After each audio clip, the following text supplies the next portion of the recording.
Militer Amerika Serikat mengklaim berhasil melumpuhkan kapal tanker Iran, sementara Teheran menyebut menyita kapal tanker yang dianggap mengganggu kepentingan masyarakat Iran.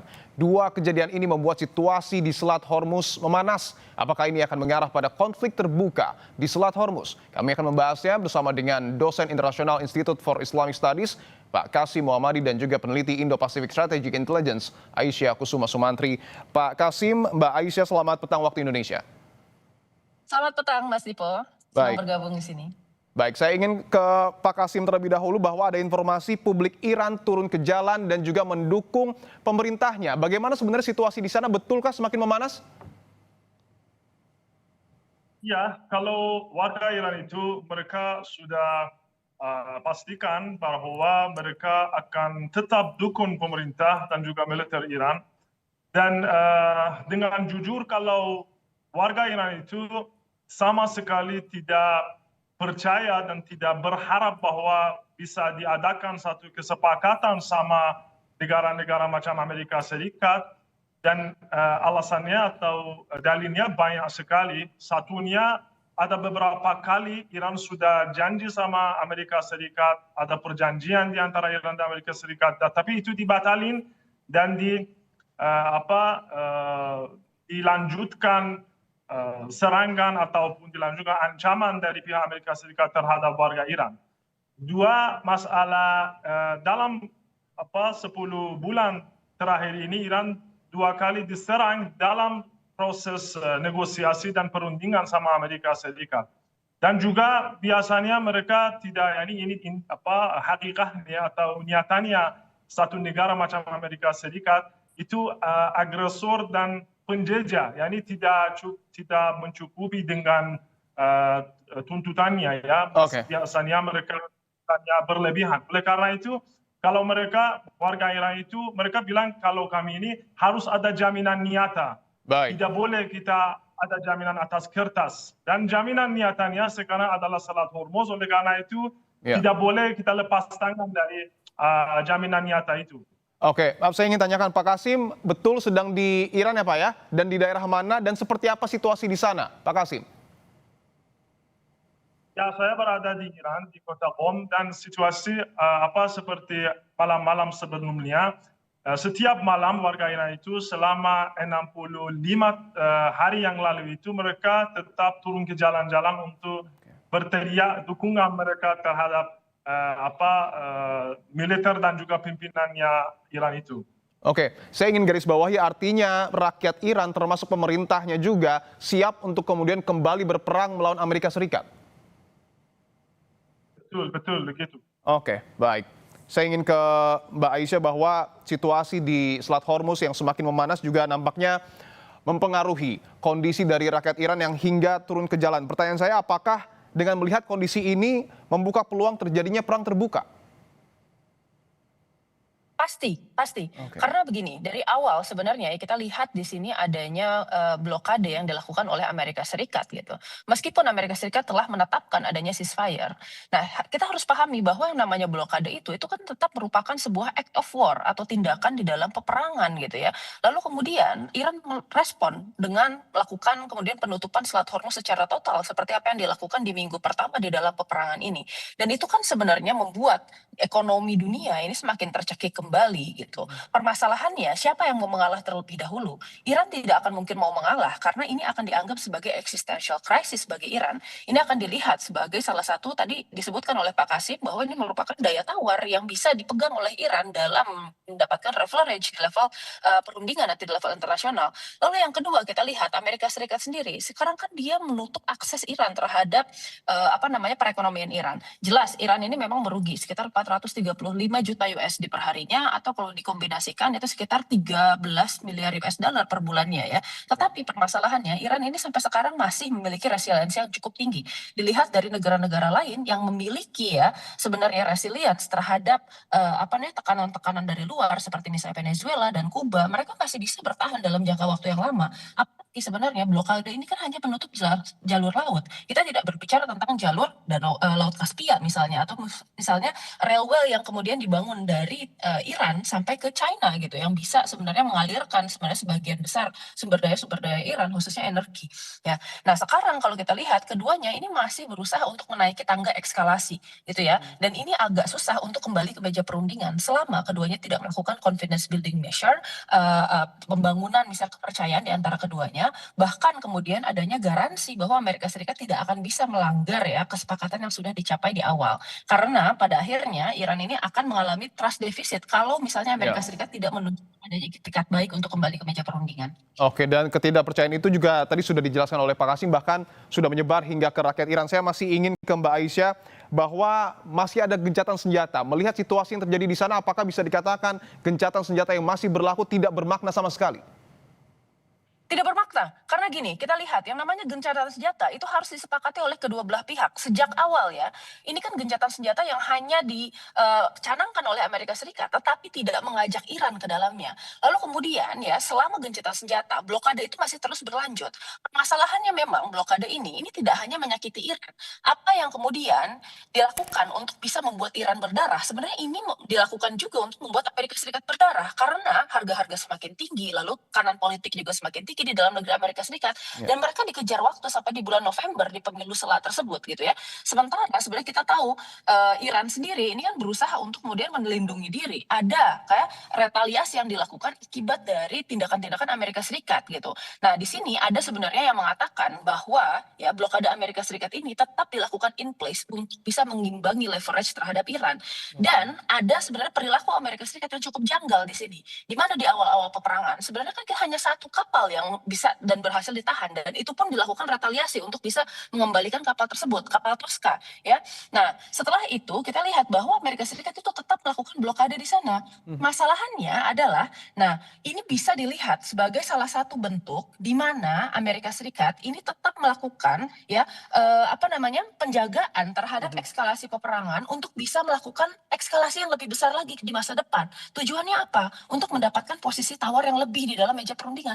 Karena Amerika Serikat tahu di dalam posisi di mana kemudian Iran sekarang memegang total perekonomian dunia sebesar 20% dari minyak dunia, Iran ini tidak akan bisa mendapatkan kesempatan, Amerika Serikat tidak akan bisa mendapatkan kesempatan untuk bisa ya menekankan tujuan-tujuan strategisnya, termasuk diantaranya adalah tujuan strategis mengenai permasalahan nuklir. Oke, saya ingin ke Pak Kasim bahwa tadi disebutkan oleh Mbak Aisyah bahwa situasi panas yang kemudian terjadi di Selat Hormuz ini membuka peluang adanya perang terbuka. Pertanyaan saya, betulkah demikian? Iran siap untuk kemudian melakukan perang terbuka?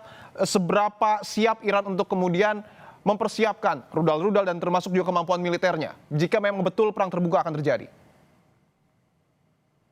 Ya, memang kalau Iran itu dari sisi rakyat dan juga pemerintah dan militer dengan jujur mereka sudah siapkan perjuangan mereka atau memperpanjang perjuangan mereka dan melanjutkan perjuangan mereka, dan kami ini meyakini bahwa ya itu tidak bisa dilarikan dari mungkin serangan yang lebih besar daripada yang lalunya. Tapi Iran juga sangat sudah siap, saya kira mungkin bahkan lebih siap daripada tahap pertamanya perang ini. Dan dengan kali ini Iran juga sudah umumkan kepada negara-negara yang lain, khususnya sekutu-sekutunya Amerika Serikat di Teluk Persia itu, bahwa kali ini juga tidak akan macam kali kemarin. Kali ini lebih keras, Iran akan pukul negara-negara dari mana Iran itu akan diserang. Oleh karena itu, ya saya kira kalau Iran itu sudah siapkan, dan biasanya pola Amerika Serikat kalau kita membaca, biasanya mereka begini, mereka mulai dengan negosiasi atau mereka memperlihatkan mereka mau membuat senjata atau kesepakatan, tapi itu satu penipuan, biasanya begini ya.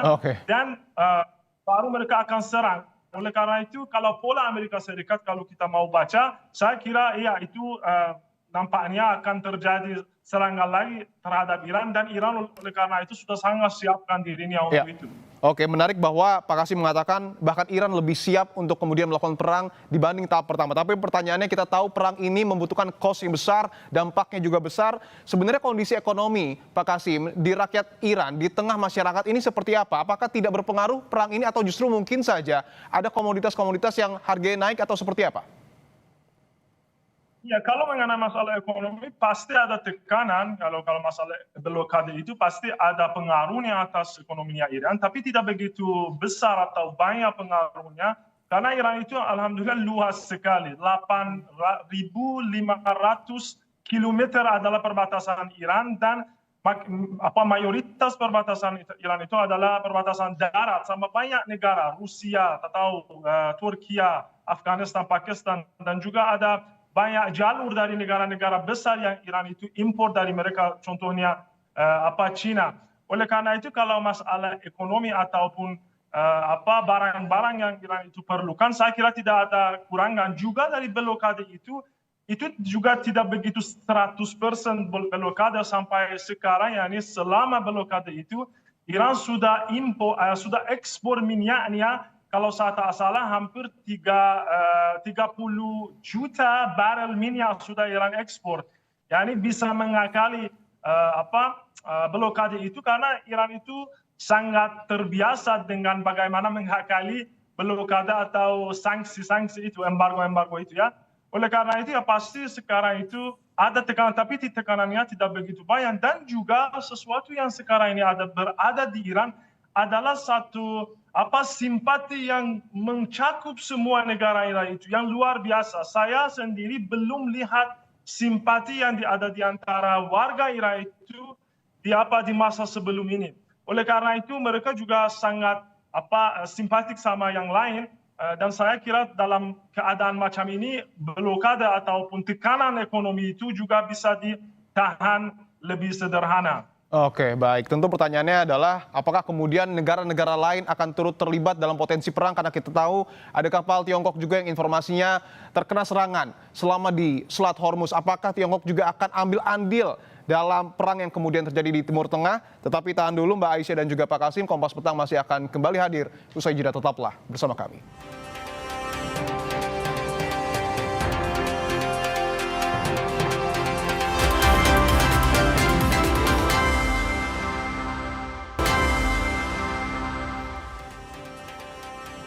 Kita masih bersama dengan Mbak Aisyah Kusuma Sumantri dan juga Pak Kasim Muhammadi. Saya ingin ke Mbak Aisyah bahwa informasi yang beredar, Mbak Aisyah, ada kapal tanker milik Tiongkok yang kemudian juga informasinya diserang oleh Amerika Serikat di Selat Hormuz. Apakah kejadian ini membuka peluang keterlibatan Tiongkok dalam beberapa waktu ke depan di perang yang kemudian terjadi di Timur Tengah?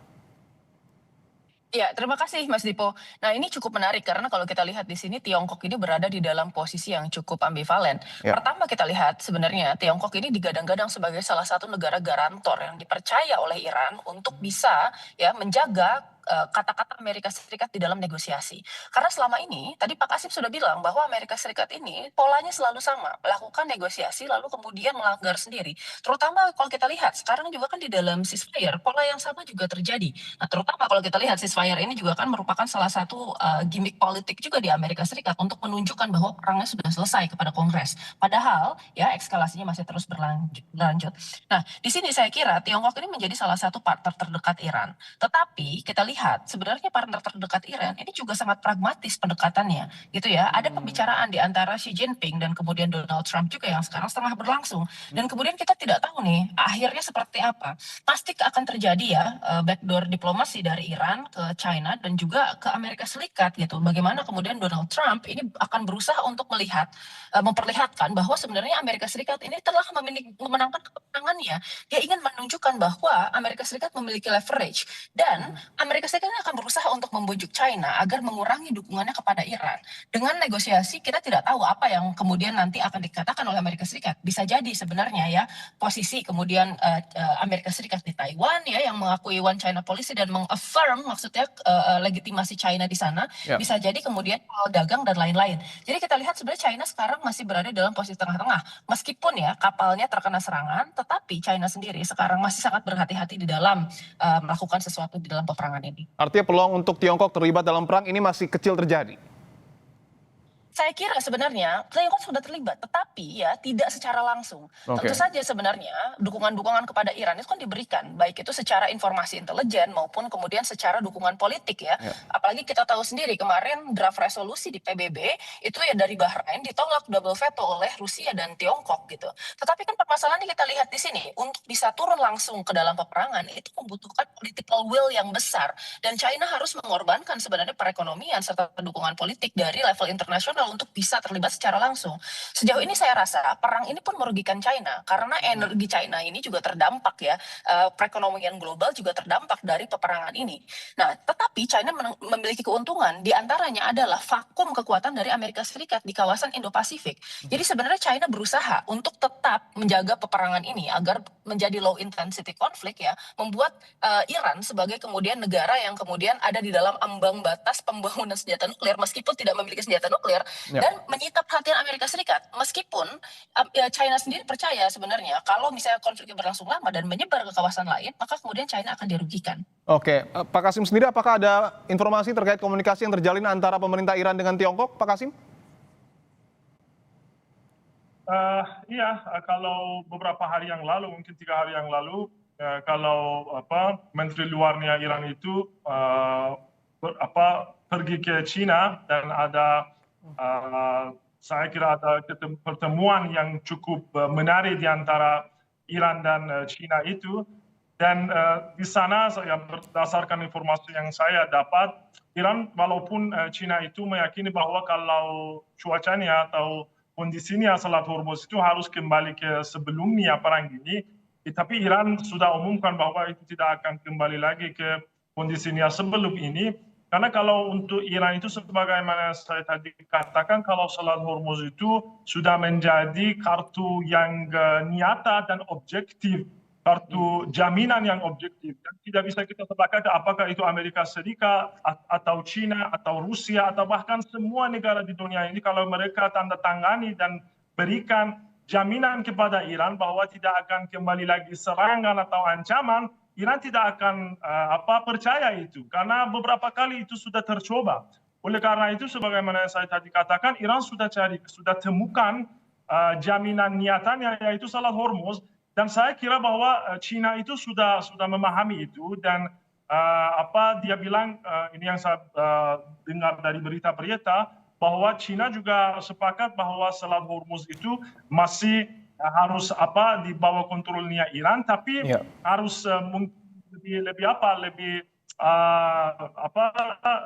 tidak begitu keras sama negara-negara, minimalnya sama negara-negara teman Iran, contohnya China. Karena kalau China itu, walaupun 20% minyak dunia itu keluar dari Selat Hormuz, tapi saya kira kalau saya tidak salah hampir 70% minyak yang dipakai oleh China itu keluar dari sama selat. Oleh karena itu ya China agak khawatir apakah itu akan diamankan saham minyaknya dia atau tidak, dan saya kira sudah dibawa ke keamanan daripada Iran, sudah ada jaminan dari pihak Iran kepada China bahwa itu akan diamankan, tapi dengan syarat-syaratnya Iran dan dengan kondisi yang Iran tentukan atas Selat Hormuz itu. Oke, ada pertanyaan Pak Kasim yang menarik di paruh sebelumnya, bahwa jika betul akan terjadi perang, Iran lebih siap dibandingkan tahap pertama. Saya ingin ke Mbak Aisyah, sebenarnya jika betul-betul nanti perang terbuka terjadi ataupun perang tahap kedua terjadi, sebenarnya seperti apa kondisi dari masing-masing negara? Betulkah kedua negara ini siap untuk kembali berperang? Ya, saya rasa kita lihat ya kedua negara ini juga memang mengalami keuntungan dan kerugian di dalam peperangan ini. Pertama kalau kita lihat dari segi Amerika Serikat, memang ya secara angkatan laut itu paling besar di dunia, dan secara kemudian angkatan udara dia memiliki air superiority, meskipun akhirnya di-challenge juga oleh pemerintah dan militer Iran gitu ya. Tetapi dia bisa mengandalkan sebenarnya ya peralatan yang canggih, kekuatan militer yang besar dan lain-lain untuk menekan sebenarnya Iran di sini. Masalahannya adalah Amerika Serikat ini sudah menghabiskan menghabiskan hampir 50% dari stockpile munitionnya di dalam peperangan Irak hanya dalam waktu kurang lebih 6 sampai 7 minggu. Itu ya, itu merupakan jumlah yang besar. Apalagi kalau kita bicara bahwa Amerika Serikat ini kan sebenarnya masih membutuhkan pivot di wilayah-wilayah lain yang sebenarnya cukup strategik untuk Amerika Serikat, baik itu di wilayah Eropa maupun kemudian wilayah Indo-Pasifik. Dan kemudian peperangan ini menjadi salah satu pertanyaan besar bahwa ya 25 miliar US dollar yang digunakan sejak awal peperangan ini sampai sekarang, apakah ada hasilnya gitu, dan itu diperdebatkan oleh Kongres meskipun ada ya permainan sematik yang kemudian kita lihat di antara Hegseth ya sekretaris perang Amerika Serikat dan kemudian Kongres yang menyatakan bahwa ini kita hanya buang-buang anggaran dengan hasil yang tidak jelas dan tujuan objektif yang belum ada.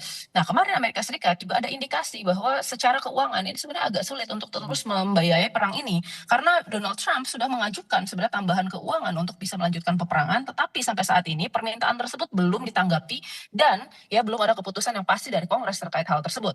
Jadi ada pertimbangan ekonomi juga nih di dalam melanjutkan peperangan karena harus dipahami bahwa perang itu mahal.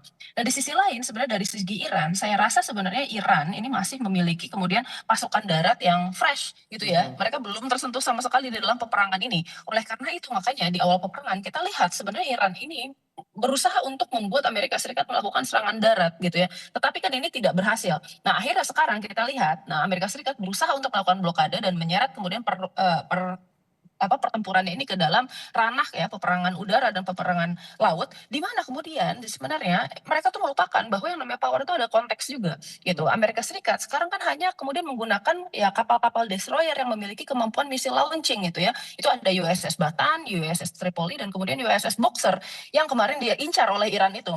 Nah, kemudian di sini tapi harus kita pahami Iran juga memiliki sebenarnya naval mines yang ditanamkan di kawasan situ dan kemudian masih ada 5.000 sampai 8.000 kapasitas naval mines Iran serta kemudian adanya ya pertahanan pantai di sepanjang garis pantai Iran serta kemudian Pulau Qasem di situ yang menjadi salah satu wilayah pertahanan utama dari Iran. Jadi saya rasa meskipun ya Amerika Serikat dari klaimnya sudah menghancurkan sekitar 30 sampai 40% dari total angkatan udara dan angkatan laut Iran, tetapi sebenarnya Iran masih memiliki kemampuan yang sangat efektif dalam melakukan pertahanan.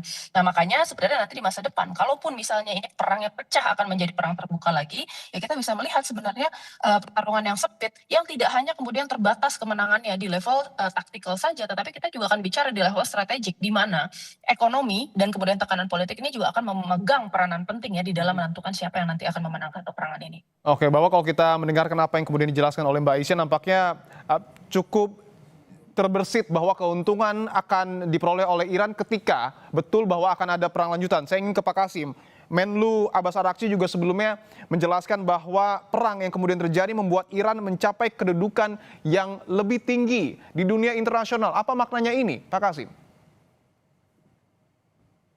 Ya, saya kira di sisi masyarakat dan juga warga dan juga di dunia ya, secara umumnya di seluruh dunia sekarang kedudukannya Iran, statusnya Iran itu dibandingkan sebelum perang Amerika Serikat terhadap Iran dan agresi ini lebih tinggi daripada waktu itu ya. Masyarakat di Iran itu sekarang sangat bangga dengan pemimpinan dan militernya. Dan juga kalau negara-negara yang lain dari sisi masyarakat juga dari sisi pemerintah mereka sekarang menghormati Iran dengan level yang beda dengan level sebelumnya. Dan saya kira bahwa mungkin alasan pokoknya Iran sudah memperlihatkan kepada dunia bahwa kalau ada will, kalau ada kesemangatan di satu negara dan mereka cukup kuat, mereka juga bisa mengalahi satu superpower, adidaya dunia, nomor satunya di dunia itu. Dan Amerika Serikat sekarang kalau kita melihat macam itu, mereka tidak bisa keluar dari kondisi yang sekarang mereka alami dan penderitaan yang sekarang mereka alami.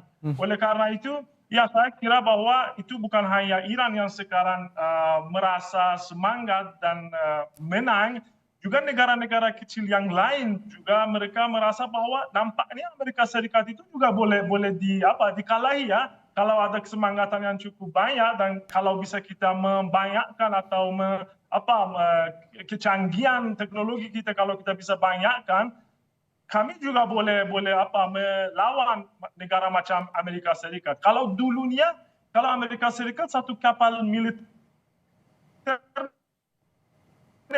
dia umumkan dia mau menggiring ke satu negara, Ya. sistem pemerintah di negara itu akan runtuh. Baik. Mereka akan mundur atau bahkan kaya, tapi sekarang tidak macam dulu. Dan oleh karena itu saya kira ya kalau secara kedudukannya itu dari masalah strategi dan Baik. juga masalah kedudukannya sangat tinggi sekarang. Baik. Terakhir saya ingin ke Mbak Aisyah, singkat saja Mbak, melihat situasi di Selat Hormuz yang kian memanas, siapa sebenarnya, negara mana, organisasi mana sebenarnya yang bisa mendinginkan kembali situasi di Selat Hormuz? Ya, saya kira sebenarnya ini cukup menarik ya, karena kalau bisa ditanya siapa yang bisa mendinginkan gitu ya, sekarang sudah berusaha untuk dimediasi oleh Pakistan ya, dan sebelumnya oleh Oman juga. Dan kita lihat sebenarnya ini tidak akan berubah kalau misalnya tidak ada keinginan dari Amerika Serikat dan Iran untuk sama-sama melakukan deeskalasi. Meskipun tidak secara penuh ya, karena sekali lagi masih membutuhkan untuk bisa mendapatkan leverage. Tetapi ya, ini sebenarnya kita butuh melihat bahwa dari Amerika Serikat sendiri harus ada political will yang jelas untuk bisa menghentikan peperangan serta konsistensi dari apa yang kemudian dikatakan serta apa yang diperbuatnya di lapangan. Oke, tentu kita akan pantau bersama seperti apa situasi di Selat Hormuz dalam beberapa waktu ke depan. Terima kasih Mbak Aisyah Kusuma Sumantri dan juga Pak Kasim Muhammadi telah bergabung di Kompas Petang.